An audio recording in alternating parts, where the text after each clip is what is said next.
Today, on Soulful Stories, we have with us Mr. Bibin Sam Thomas, currently serving as the Assistant Private Secretary to the Union Minister of State for Skill Development and Education.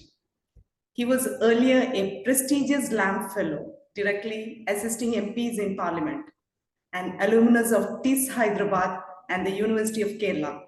His research and writings span labor rights, West Asian conflicts, and global humanitarian issues. It's my privilege to welcome the young national icon and changemaker as a debut guest on Soulful Stories.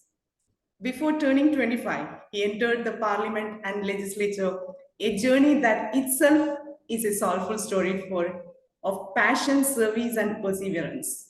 Let's welcome Mr. Bibin Sam Thomas to this show. Hi, Bibin.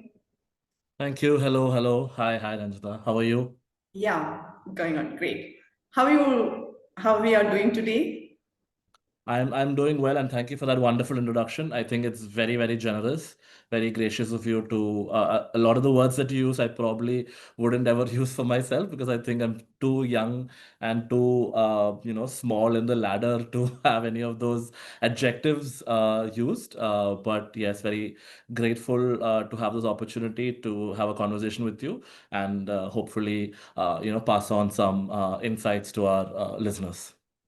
Yeah, same here. I'm also feeling very delightful to have you here. Just curious to know where you're joining us from. I am currently joining you from the Ministry of Skill Development and Education, this of Skill Development and Entrepreneurship. This is the building known as Kaushal Bhavan in Delhi.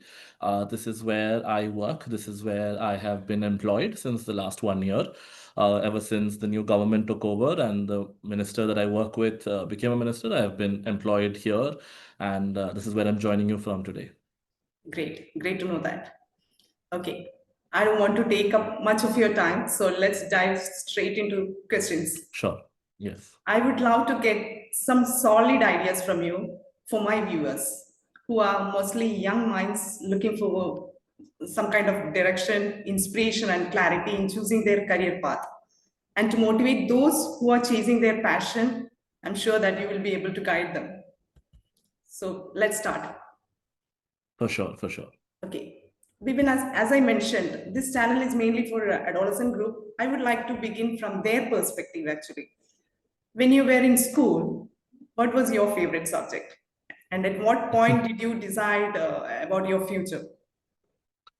I think in school, I mean, I had a lot of favorite subjects in school. It's very difficult to pick one. One thing I definitely did not like was math. I was not a very math-centric person, but I enjoyed doing a lot of mathematical equations and stuff, but that was definitely not at the top of my favorite list. I loved reading anything to do with the social sciences, be it history, be it politics. Most of at that time when I was in school, it was known as EVS for a long time. Then it got shifted to social studies and all of that. So economics and all was something that I really was passionate about. Civics was a subject that was introduced to us much later. All of these were subjects that really helped me sort of bring out some innate, what do I say? Reflections and the way that I wanted to move forward in my life, and that's what when I started thinking about, okay, this is what I want to do as well. This is the sort of path I would like to take as well. Also, I think almost a lot of the students will also have a lot of thanks to tell their English teachers as well. The English teachers tend to be, teachers, or just in general, your language teachers tend to be people who open your minds a lot because they, force you to read more, be it literature, fiction, non-fiction, whatever it may be. So I have a lot to thank my English teachers for as well because they were people who really pushed that. You know, culture of reading, and I think just that culture of reading was what helped me find a path and carve a path once I left school. Oh, great.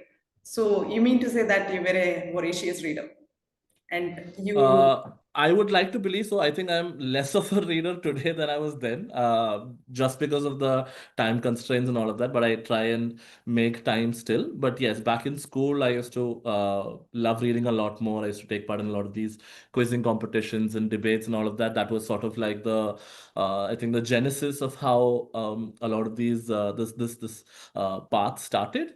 But yeah, books were definitely a big entry into it. But more than books, I think I was a big cinephile as well. I used to love watching movies, whatever there was on TV, what I could get my hands on in the form of CDs and pen drives.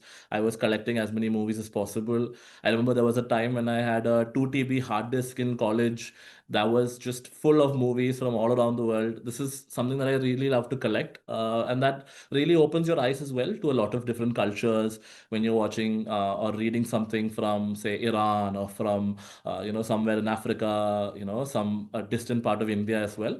So that curiosity builds that either you want to visit those places, maybe learn about those places, and eventually try and learn about those places as well. Was there any particular genre like when you watched those movies? No, I think that's something that I would tell my sisters, my younger. I have two younger sisters, my siblings as well. That it doesn't really matter, when somebody asks me, like what is a recommended reading, what is a recommended movie, etc. Something that you should never, miss out. I would just tell them whatever you have in your hand right now, that is the recommended one. Like, don't wait around to be like, okay, until I get this movie or this book, I will not start, because I think there is a lot of still good effects and positive effects to read as widely as possible. I had always tried to read from, say, or watch the drama genres, the biographic genres, a lot of war genres, but I also was a big fan of comedy in general, because comedy and humor, let's face it, is one of the toughest things to get right. Like, it's very difficult to write a good comedic skit, so that also requires a lot of skill. And I grew up doing a lot of theater. My dad was a theater man himself, so grew up doing a lot of theater with him and without him. So that also really helped, to cultivate those stories, and help that become a foundation. Yeah, you told that about the theater part. And what was the role of your parents in shaping you? Oh, massive, massive for sure. I think both of my parents, my dad and mom as well, they were always people who were quite liberal in their, ways that they dealt with how I wanted to go forward. I mean, like every parent, they also had a period in their life where they hoped that I'd become a doctor, or maybe, and become an IAS officer, or one of those like more traditional roles. Every parent does, every Indian parent especially does. But I think at somewhere during the time when I was living with my parents till about age 16, then 11th and 12th I lived alone, and did my schooling, the last 2 years of my schooling away from them. So during those times they started slowly understanding that it is important for him to take his own decisions and carve his own path. So the college that I entered after school, and after my bachelor's, the master's that I did, or the fellowship that I did, all of us was my own decision, and they were kind enough to sort of support me in those decisions. I think that is what you can do as a parent the most. Like, tell your kids that, okay, we trust you to make that right decision. If there is a mistake and if there is a problem, you can come back to us, we can figure it out. But until and unless then, it shouldn't be that we are going to force, like, our ways of life on you. And both my sisters also have had that. My one of my sisters is a lawyer. She graduated this year. So nobody in our family is a lawyer, but that's something that she wanted to do, and our parents were okay with that. My youngest sister is an engineer. We don't have an engineer in the family, and she wanted to do there. She wanted to enter the Navy after all of this. So I think all of us have carved different paths from each other, and our parents have been accommodative of that.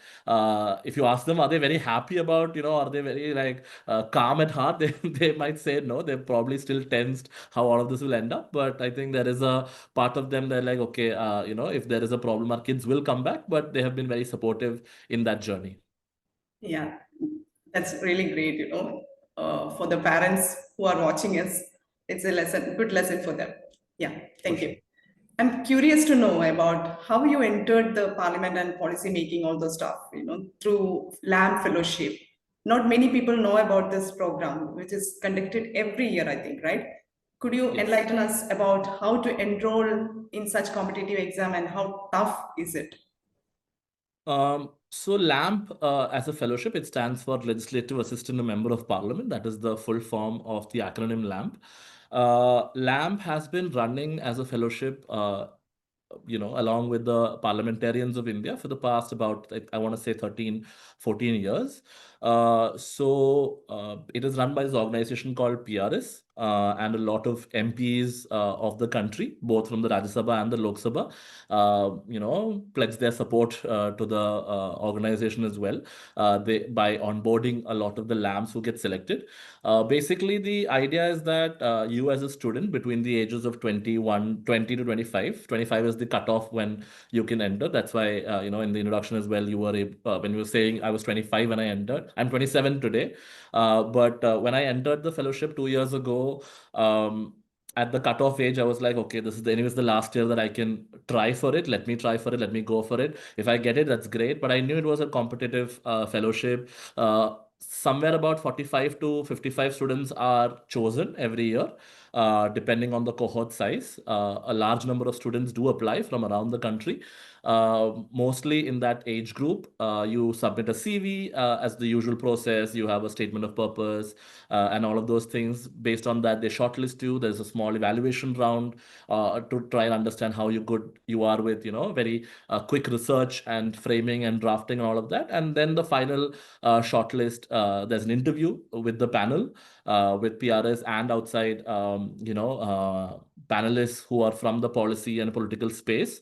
And based on that, the final cohort comes up. And we go through an intensive training period. And then for a year, we are assigned with a member of parliament in his or her office.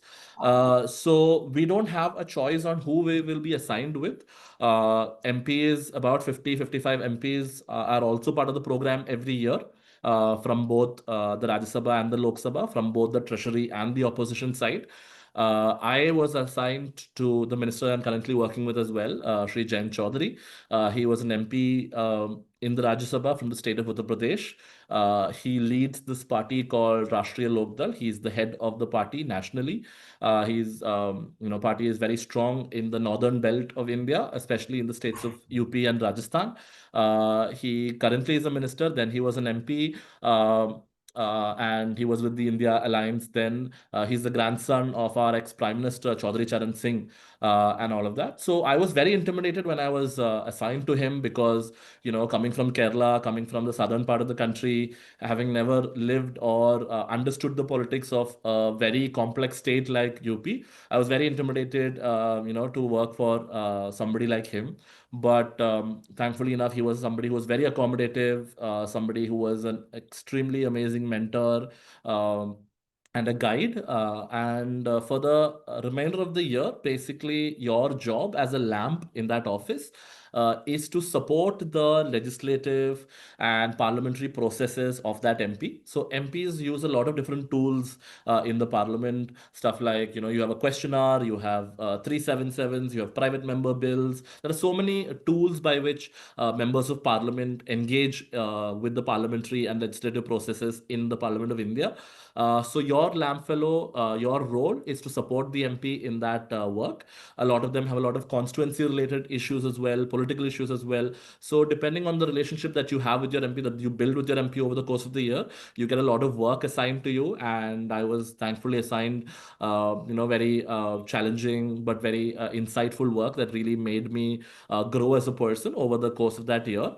And that really sort of is the entire fellowship. Everybody has different experiences in the fellowship because it is very case to case basis as who you are, who your MP is, how the office functions. Some MPs, are more active in the parliament. Some MPs are more active in the constituency. Some MPs are more active politically. It all depends on who your MP is, how it sort of turns around, and you just have to be adaptive and flexible enough to learn the ropes and learn the tricks of the game. And it's a year for you to imbibe as much as possible. It was also an election year. It was the year that India was going into its general elections in 2024. That was when I got assigned into this thing. So there was a lot of churnings in terms of the political things as well, which was another added layer that helped. But I would encourage all students who are in the policy space who wants to enter something along these lines to definitely apply for LAMP. And not just LAMP, there are other fellowships that do similar things these days.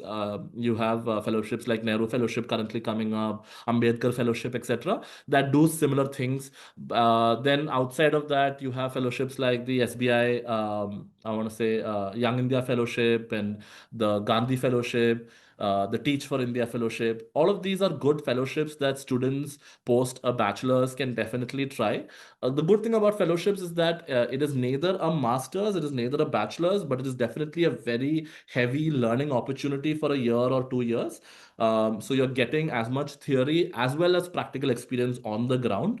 Even if you are confused, what I want to do after my bachelor's, and maybe you did your engineering or something like that, and you're confused, you want to turn into this side, you can always do a fellowship just to get a sense of the game before you go into your later parts of the your life as well. So we had a lot of students who came from the sciences, from fields of mathematics, from fields of physics, from engineers. We had lawyers. It was a mixed cohort from all over the country that came in, which made it very cohesive as well. And the debates and the challenges you have are also great, and you build amazing friendships. And the alumni network is also wonderful. My closest friends are all currently LAM fellows who I either live with or meet every other day. So it's a great thing to enter for sure. Oh, great. So you mean to say that there were multiple stages of evaluation before you got into this, and after getting into this, straight away you were posted in this post. Were you confident, to do all sort of, national policy level work and all?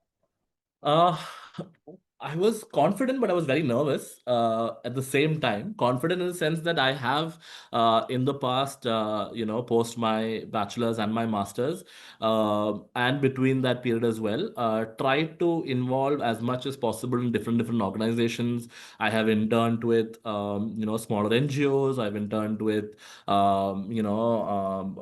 governmental organizations. I would just keep sending my CV and my cover letter to a lot of organizations. Whoever was hiring, I would send without any shame, and tell them, hey, I'm looking to work with you guys for a month or 2 months. I have this small period now. It would be great if you can take me on board. Some of them pay, some of them don't pay. But whatever it is the case may be, whatever I got, and I thought that this was going to be worthful, I did it. So I've worked with organizations like Students for a Free Tibet in Dharamshala. I've worked in Kashmir with an organization called JKCCS.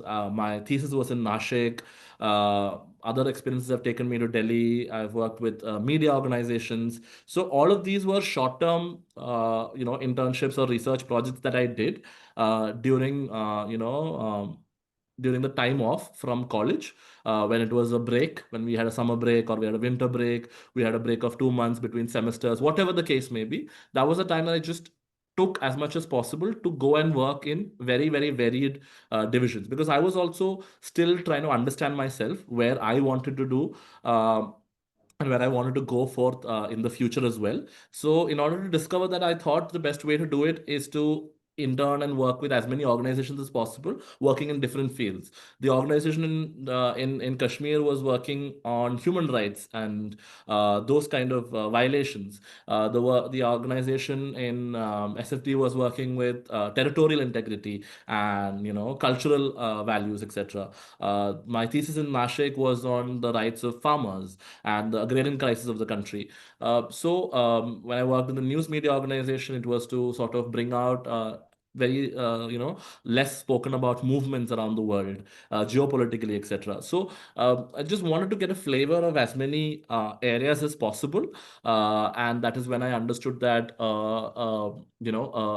a convergence of both legislative work and geopolitically where I could engage in is something that I wanted to do in the long term. And I thought LAM Fellowship was a good next step. That is why I applied for it. Thankfully, I got into it. And post that, I've been fortunate enough to be appointed here as well, in which there is a lot of both. Policy drafting work, research work that involves, also a lot of administrative work as well, in terms of how you want to engage with these two portfolios, both the skill portfolio and the education portfolio. And it is a challenge in terms of understanding all the schemes that you have, the government of India runs, all the schemes that the other state governments run in these two areas, both internally for the nation and the kind of bilateral things we have with other countries as well.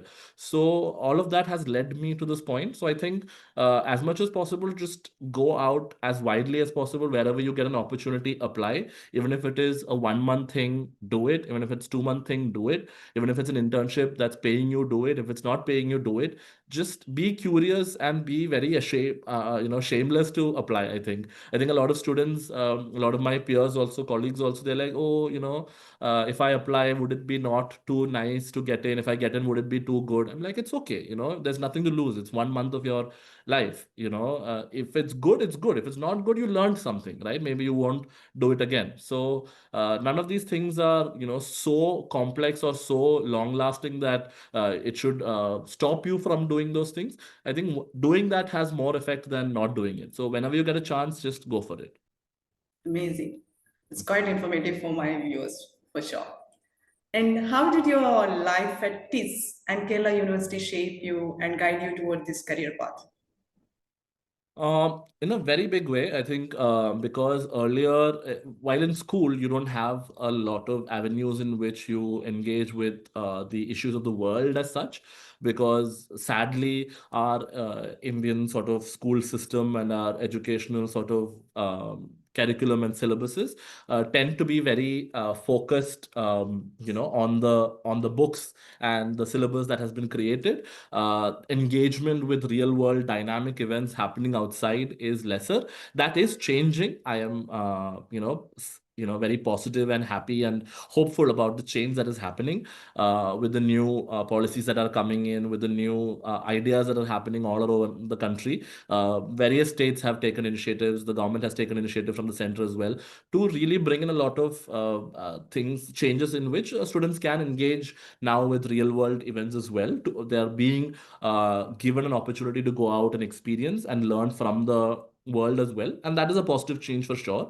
But sadly, when I was in school, that wasn't the case a lot, so we really had to go out of our way to learn those things. But while in school, this especially was an institute that had a very very diverse crowd. We had students from the remotest parts of the country to the most affluent parts of the country, all in the same classroom. And that really helped us grow as students. It was this, as you know, is an institute that is not completely private or completely like publicly funded. It's somewhere in between. And it has that kind of reputation as being a national institution of eminence and everything. So in that way, it is had a lot of faculty who were from institutions like JNU, or they were educated in Harvard or Oxford and other IIMs, IITs, etc. And that really helped bring us a lot of criticality, a lot of ways in which we would engage with the issues of the world. We always were encouraged to, I think my reading ability was at the peak when I was probably at this, because you're always challenged between your peers, right? Everybody in classroom were people, more or less, were people who engaged very voraciously in debates in the class. And the faculty I have to thank a lot, because they were people who did not take a very conventional route to education or to teaching. They were very open in terms of discussions, etc. So you, even though the syllabus was there as a guide, it was more or less to sort of guide the discussions of the class than to just come and say that, hey, take this notes down and then repeat the same thing and regurgitate that for the exams. That was not the idea. We were forced and we were encouraged to really go out there, do our own sort of discoveries, write research papers on whatever the topics might be, and that really built a lot of curiosity and built a lot of yearning in me to understand more, to make myself explore a lot more things, understand a lot more things. So I have to thank a lot TIS in that matter. University College as well. When I was in University of Kerala in Trivandrum, University College, as you know, is also an institution. I think every year it ranks the first in the state of Kerala, and not without any reason. It's because of the fact that the teachers and the students there are also really academically forward, but also they're very politically active as well. That I think is what really helped me grow as a person, how politically active both of these campuses were. And when I say politically active, see, there's always a tendency, an inclination within a lot of circles to say that, oh, politically active campuses, produce goons and gundas and all of those things. That is not the case. Politically active campuses, maybe there are some elements who are anti-social or whatever, but other than that, most of the others who come out of these institutions are people who understand the values of the country, be it democracy, be it pluralism, be it secularism, be it socialism, be it rights of the marginalized, be it rights of women, children, other minority groups, etc. All of these are values that are given so much importance in these institutions, and you as an individual start feeling and getting attached to those values and start seeing yourself in those values. And as you go out there and as you do any kind of jobs, any kind of internships, any kind of work that you enter, you always have a tendency to see if your work and whatever you're doing is aligned with those values. Am I doing something that is bettering those values, or am I doing something that is negating those values, right? And if I think that's something that has always been the guiding force for me ever since then, that I have been a very ideologically oriented individual, and I think that ideological orientation and those principles have guided in whichever role I've taken up or whichever project I have put my weight behind. And I think that is something that both of these institutions had a huge role to play in. Yeah, great. As you said about ideology, as assistant private secretary to the union minister, you have been a part of decision making. So, can you share one such initiative or project that felt deeply resonated with your ideology? Um, it's difficult to pick one, but I think something that has been very close to my heart that we were able to do was it was a chance encounter with this individual on an airplane once. Um, he was a researcher from the Drexel University who told us about the fact that India still uses a lot of asbestos in the country. Now, asbestos, especially as you know, is a material that's harmful for anybody who lives under asbestos sheets, roofings, pipes, all of it, right? Now, most of the countries in the world, most of the developed countries, especially US, UK, most of your European countries, a lot of other South American countries have banned the use of asbestos since years. In India, the mining of asbestos is banned, but we have not banned the use of asbestos. So what happens is we are still one of the largest users of asbestos in the country. And he knew that the minister in the flight, he was handling school education for the country, and told him that a lot of the schools in the country, use asbestos, and that is dangerous for the students because exposure to the material over long periods of time can cause irreparable damage. Issues like mesothelioma, which is a very aggressive form of lung cancer, asbestosis, etc. Lots of diseases can form if you are exposed to it for a long term. Now, when Sir heard about this, he was quite shocked. He was quite, aghast about all of this. So he came back, told me about this, said that, hey, let's start, looking into this issue. Let's start studying about this, consulting experts, etc. And over the course of the next few weeks, I was involved in that and a lot of back and forth. And finally, we took a decision through his, uh, you know, uh, because he wanted to do it, that he wrote a memo that all the JVs and NVs of the country, or your Jawaharlal Vidyalayas and your Navodaya Vidyalayas, which amount to about 17.5 to 18 lakh students study in these institutions. And these are students who come directly under the Ministry of Education of the center, right? So these are the institutions you have direct control over. So we took a decision that asbestos won't be used in any of these schools ever again. So we've fully banned asbestos in these schools.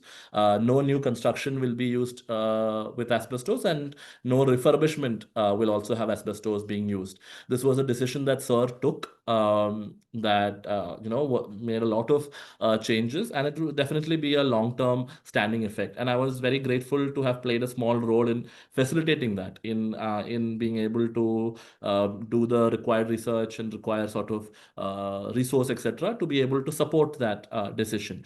And ever since then, we've had a lot of organizations who have dealt with this problem at the National Green Tribunal, at the Ministry of Environment Ministry, at many places, who are fighting cases to get asbestos banned, reach out to us and say that, hey, we did not think that you would be able to take a decision so swiftly and bring about such a good change. It will definitely impact lakhs of students, and it has.